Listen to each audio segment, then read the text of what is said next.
The way I saw it, Disney's Star Wars' Skeleton Crew had two major problems heading into their premiere. Their first major problem was the trailer. When they released it, it looked like another Steven Spielberg type project. E.T., that show on Netflix with the kids that everybody likes for some reason. You know, stuff like that. It's got that nostalgic small-town America feel, and honestly, a lot of people felt like that style just didn't scream Star Wars. The main backlash to its release was the style, and that made up 90% of the trailer. Secondly, and arguably more important, the fans lost faith in Disney and Lucasfilm, tainting any projects that they may release in the future. From the sequel trilogy to Indiana Jones, Willow, and any of the Star Wars shows, aside from Andor, had all been major financial failures for the company. Actually, Andor was too, if I remember correctly, but at least it was a good show, leaving the franchise with a huge black eye, if not worse. And while John Watts was at the helm, which gives you some faith as he's proven himself as a competent filmmaker, all other signs seem to be pointing at yet another misfire from Disney. Alas, Skeleton Crew has done the improbable. It made me enjoy a Star Wars show. I think. Not since Andor have I found any enjoyment in a Star Wars property, aside from side-splitting laughter at how awful things at Lucasfilm had gotten. I know what I'm saying may be slightly confusing. What I mean is, I enjoyed the show. I'm just not sure how Star Wars this actually is. So is it really fair for me to say I enjoyed a Star Wars show? Well, let's see. It starts off very much like Star Wars.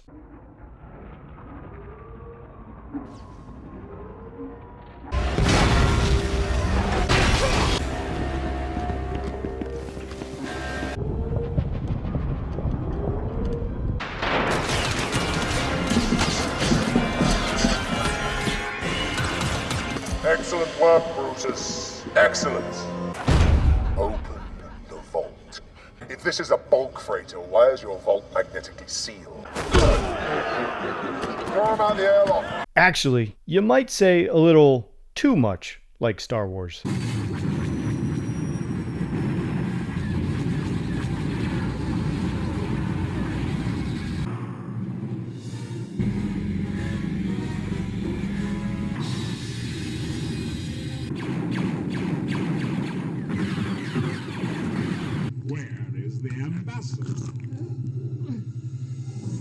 Who am I kidding? I loved it. You know what else I loved?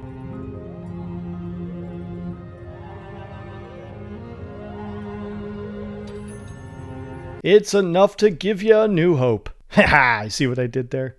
Yeah, whatever. As soon as the starship came on screen, you could feel the weight, the gravity behind it. Like you could reach out and touch it. Something that's been missing, honestly, since the original trilogy. It just felt different.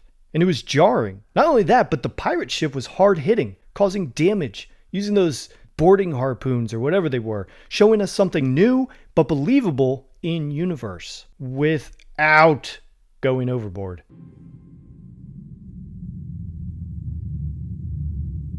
Inside the ship, we see the pirates and the crew battling it out, hand to hand and with blasters. And you know what those blasters did? They acted the way we have come to expect blasters to work in the Star Wars universe. Mostly. God, it's K-Vess hammering a blaster all over again. Oh, this is just Red Dead, isn't it?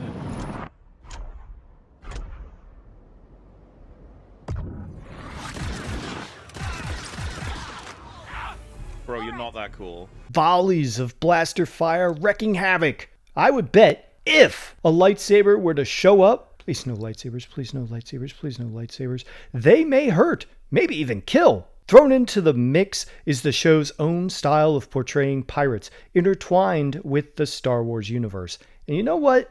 In this opening scene, the pirate thematics worked. Check out this guy's hat. Helmet?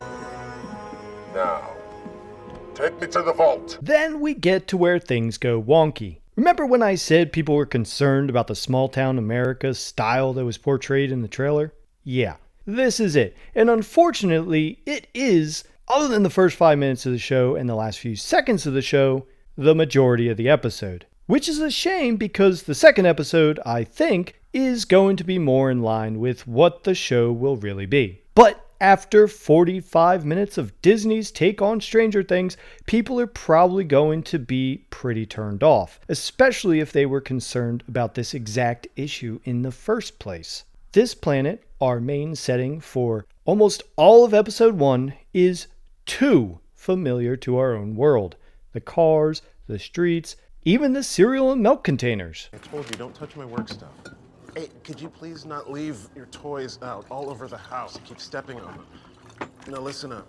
Hey, we have those. Very convenient. While it may seem silly to some, for a lot of people, it tears you from the Star Wars universe and throws you back into your own reality. In other words, it's jarring. But listen, I was one of those people that felt this way going in, so this comes as no surprise to me. I still want to enjoy this show, so I have to place my faith in John Watts to give us something good, which I am trying desperately to do. I saw your bike. It's totally wizard. Oh, for fuck's sake. This is so wizard, Andy. Shut up. It doesn't make it right. As stated previously, the vast majority of the episode takes place on this bizarro Earth-like planet. We get to know our 4 young protagonists.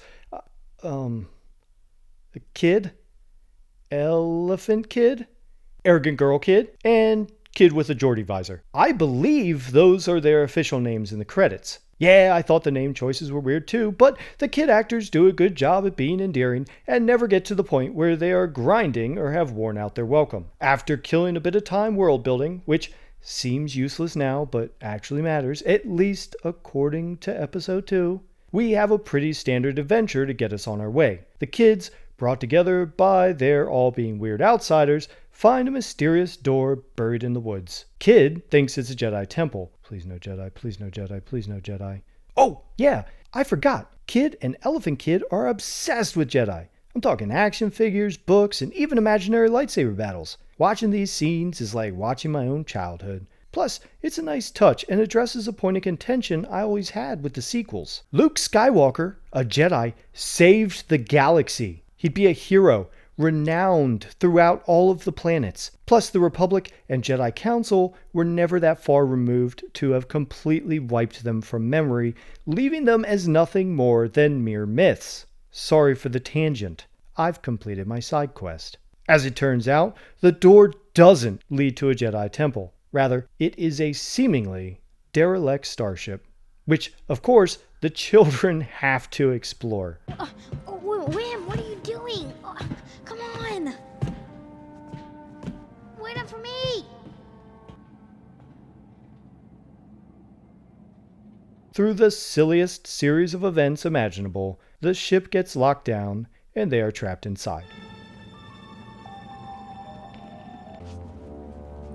Looks like it died pulling this lever. Do not touch that.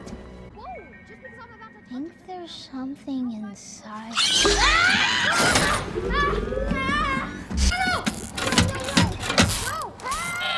Disney and its fucking mice.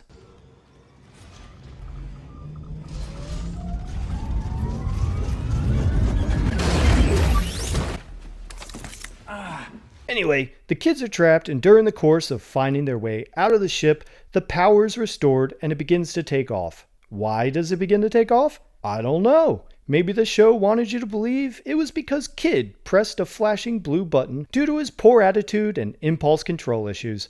But honestly, that's just a guess. Even if that is the case, I'm not sure why the first thing in the cockpit to light up immediately upon restoring power is a button that would make a ship lift up off the ground, flip over, and then exit the atmosphere into outer space.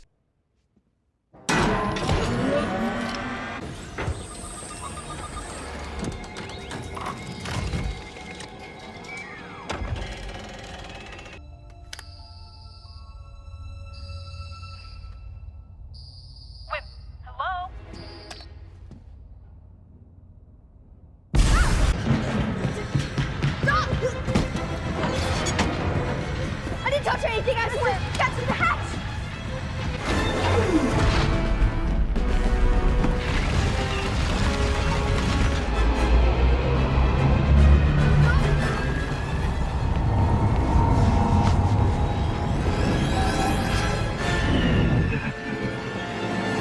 But hey, it's Disney magic.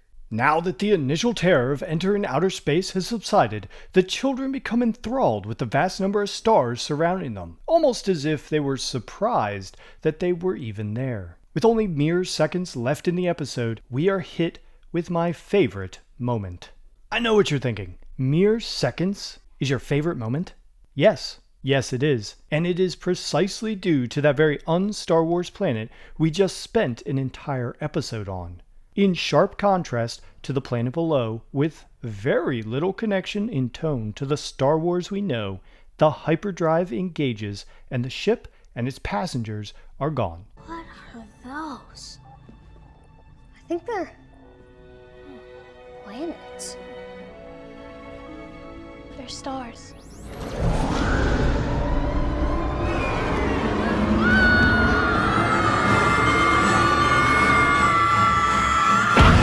That was like plunging into cold water after sitting in the heat for an hour. And I think that was the point. At the very least, I'm going to give them the benefit of the doubt. Now, you may not agree, and that's okay. But for me, personally, the first 5 minutes or so and the last 3 seconds were enough to keep me interested. Plus, the whole I was doing this review, so I was going to watch the episode after this anyway. But had I not been doing that, I still probably would have been intrigued just enough to continue watching. Now we get to episode 2, Lost in Space, and unfortunately, no magical buttons flashing to get them back home. How convenient. The Tesla of starships has unfortunately forgotten how to pilot itself. Listen, this show is not perfect, okay? And I would like to just take a moment to point that out. Lord, this will make you want to have kids, won't it? Just how the fuck are these idiots going to get out of— Oh god, what the fuck is that? What can I do with these gremlins? Snap their necks. Roll them out the airlock. That's right, a pirate droid, complete with one eye, a peg leg, and a limp. Now that is the kind of Star Wars pirate hybrid that I'm hoping this show will be filled with, and not— All this stuff is creepy and gross. And the ship, it smells bad. This is Star Wars. There is no practical reason to have a pirate hat like this. They already showed us what this universe's version of that would be. And we have high-tech binoculars, so why exactly do we need an old-time spyglass? Spotting TIE fighters? In space? Through portholes? Still, I can't help but appreciate it when they get it right. Having been caught by SM-33, get it? You don't look away, Captain. Stay right there now, sir. I'll save you, sir. Arrogant girl does some slick talking. Dropping in a well-placed lie, she's able to convince the droid that she is the new captain. I have some bad news. I killed your captain. Most unlikely.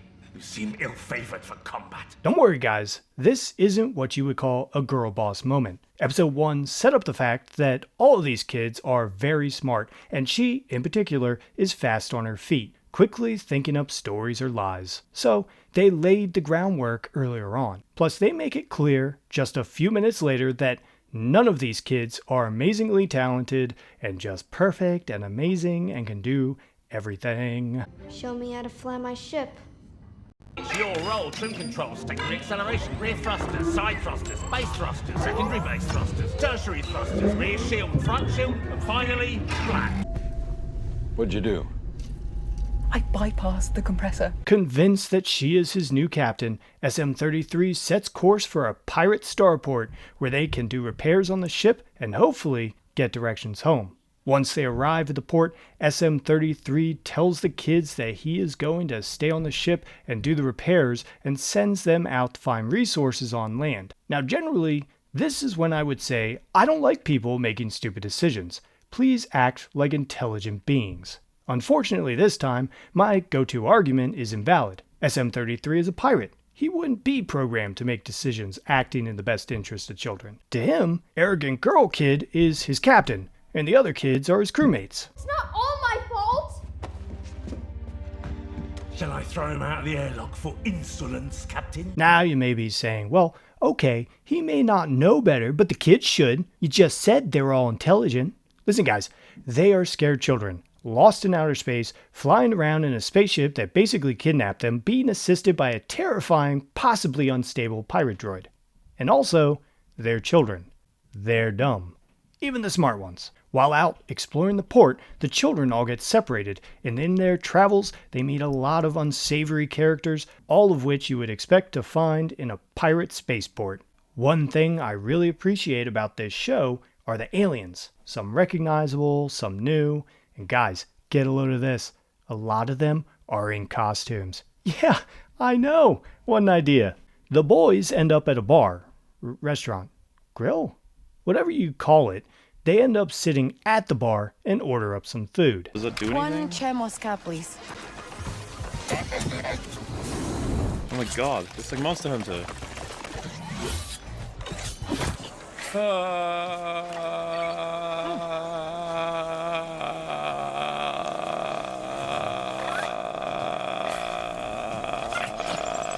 For the love of God, no, not like that. Actually, the opposite of that. Okay, here we go. Daily special. Nice and tasty. I'm okay. No talking to me, sir. That'll be 2 texts. Over the course of this episode, there are some things that are hinted at about the planet that they came from, which may actually explain why it's so different from the rest of the Star Wars universe. Now, it's too early for me to say that this was a clever choice, and I was wrong, and should have just shut up and waited for the show to come out and judge it on its entirety in the first place. But hey, it's really not my fault. Nor can anyone be blamed for their initial thoughts, because Lucasfilm and Disney have a track record. But if I'm wrong, I will be happy to take that L, as I always would, because at the end of the day, all I ever wanted was a show that I enjoyed. Now, back to those hints being dropped over the truth about their homeworld. Well, actually, maybe I should just let the show speak for itself on this one. Okay, well, where's home? At Aden? Come on, seriously, girls, where are you from? Where'd you two find an old Republic credit in mint condition? His dad gave it to him for lunch money. Where are you two from? At Aden?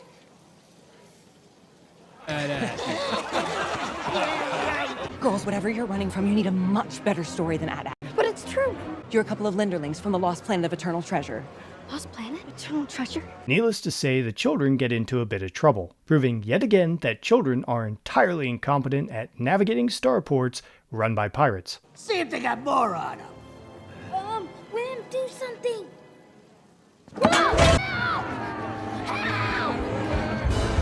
Burn! Help! There ain't enough to go around, and I saw him first. Unless they really are from Ad-Atten. Don't be stupid. Ad-Atten's a myth. How the hell are you guys gonna get out of this one?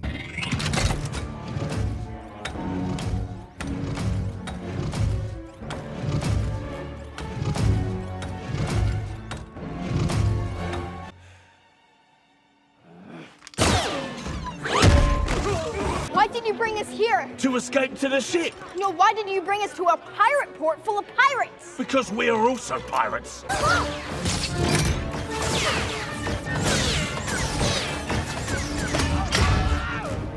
We are not pirates. You're not pirates? We're kids. Why cannot kids? So close. Well, it was a nice try, kids, but it's pirate jail for you.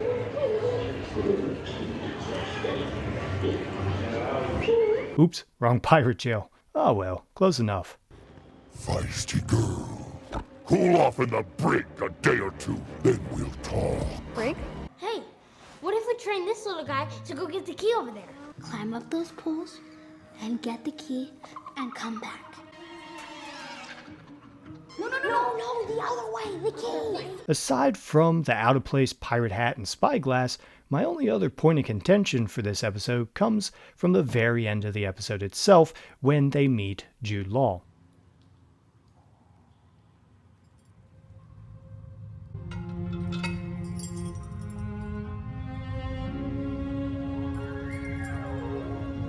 You're a Jedi. were doing so well, acknowledging that we're in a world where Jedi exist, but not actually needing to show them. You just had to go and ruin it. That being said, I didn't think this show was going to be entertaining in any way, shape, or form, and was happily proven wrong about that. So, John Watts, you have my faith. One final point I would like to make is that the references and visual cues to the greater Star Wars universe are used sparingly, but effectively. No nostalgia bait and key jangles here, no. Just some well-placed, let's call them Easter eggs? References? Yeah, references. It's just enough to know that we are in this universe and that all those things that we love and hold dear are out there somewhere, without having to have it shoved down our throat, hoping we like the show based solely on those inclusions. New, yet familiar. Andor did it, and now it appears Skeleton Crew may be doing it as well, and so far, the show is shaping up swimmingly. Pirate reference, maybe, I don't know, water. Hey Disney, maybe pay attention. Oh, who am I kidding? This is so wizard, Annie. It's totally wizard.